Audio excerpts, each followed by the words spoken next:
So here we're going to be looking at trade in an Edgeworth box with perfect complements. And this is from my microeconomics textbook, Michael Freiberg.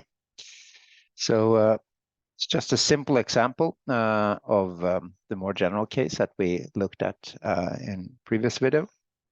So we have an Edgeworth box, and we use that to illustrate trade between two individuals.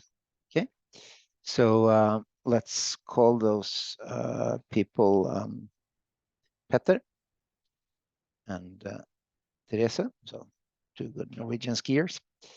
So for Petter, we're measuring his consumption, his bundle of goods from this corner. So there are two goods. There's yogurt and there's muesli. Okay, and there's an original allocation that we can say is here. Okay, so it's quite a bit of muesli, relatively little yogurt. We're, as we said on the opening slide, we're looking at the case of perfect complements. So yeah, let's pretend that passes through the original allocation. So perfect complements, so L-shaped indifference curves. You know, there's a sweet spot for Petter in terms of yogurt and muesli. He wants just the right combination, and then having additional muesli doesn't do it for him. Okay, it doesn't add any value. We also note that he has relatively little. So the other person here, Teresa, has pretty much everything in this economy. So let's have her from this corner. Teresa, muesli measured going down on the vertical axis, and yogurt for her measured from right to left on the horizontal axis. And let's draw the indifference curve for her as well that passes through the initial endowment. Okay. So if we're thinking of the original endowment here, call that O.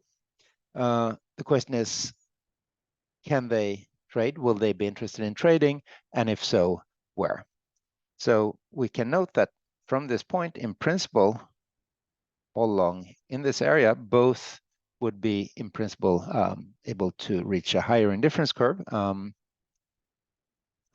But the point of Pareto efficiency would be somewhere on the diagonal here. Okay, so it could be here, but they would get all of the gains from trade. Could be here. Teresa gets all the gains from trade, or it could be somewhere in the middle.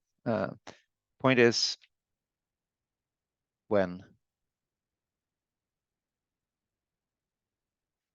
no one can reach a higher indifference curve without the other one being forced to end up on a lower indifference curve, we have reached a Pareto efficient solution, and there are no further gains from trade.